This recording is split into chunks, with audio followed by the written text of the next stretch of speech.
Hello, in this video I want to show you how to add text macros to Razer Stream Controller X.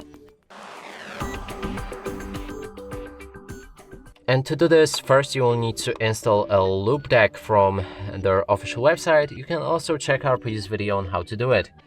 Now when it's installed, you should see something like this. We can click on this X button, then go for a custom. Here select text, and now you can name that specific action.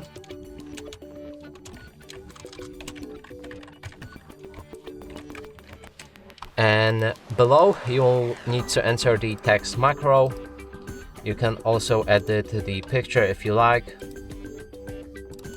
and then save it.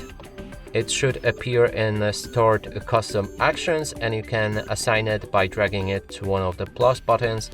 Now it will also appear on your stream controller, and if you click on it, it will instantly paste that text. And that's it for this video. Hope you like it. Please consider subscribing to our channel, leave a like and a comment below.